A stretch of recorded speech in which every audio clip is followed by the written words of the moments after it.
السلام علیکم ورحمۃ اللہ وبرکاتہ۔ میرا مفتی صاحب سے سوال یہ ہے کہ کسی ہوٹل میں گئے کچھ کھانے کے لیے، اب وہاں پہ چائے بنی تھی اور اس میں چینی نہیں تھا غالباً، یا پھر تھا بھی تو بہت کم ہوگا، تو اپنے دوست سے کہنا چائے میٹھی نہیں ہے، لگتا ہے اس میں چینی کم ہے، اس طرح سے کہنا۔ اسی طرح کچھ سینڈوچ وغیرہ منگائے کھانے کے لیے، اور سینڈوچ کھائے تو ایسا لگا کہ یہ کافی دیر سے صبح سے رکھا ہوا سینڈوچ، یعنی باسی سینڈوچ ہے، تو اپنے دوست سے کہنا ہے کہ لگتا ہے یار یہ باسی سینڈوچ ہے، بس اتنا کہنا۔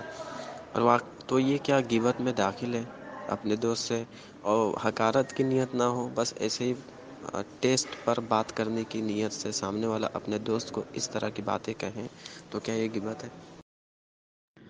وعلیکم السلام ورحمۃ اللہ تعالیٰ وبرکاتہ۔ دیکھیں، صدر الشریعہ رحمۃ اللہ تعالیٰ علیہ باہر شریعت کے 16ویں حصے کے اندر تحریر فرماتے ہیں کہ غیبت کا معنی یہ ہے کہ کسی شخص کے پوشیدہ عیب کو جو وہ لوگوں کے سامنے اس کو ظاہر کرنا پسند نہ کرتا ہو، اس کو برائی کے طور پر ذکر کرنا، یہ غیبت ہے۔ اور اگر اس کے اندر وہ عیب ہے ہی نہیں تو پھر یہ بہتان ہے۔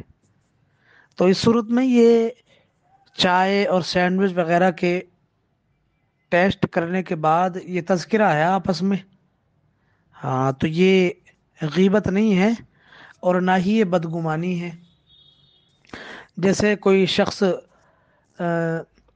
شراب کی بھٹی کے پاس سے گزر رہا ہے تو کوئی اس شخص کو شراب خور گمان کر لے، تو چونکہ یہ بدگمانی یہ ناجائز اور حرام نہیں ٹھہرے جائے گی، اس لیے کہ یہ شخص جو بھٹی کے پاس سے گزر رہا ہے، یہ قصور اس کا ہے کہ یہ تہمت کی جگہ سے گزرا، اس وجہ سے اس شخص نے یہ گمان کیا کہ یہ شاید شراب خور ہے۔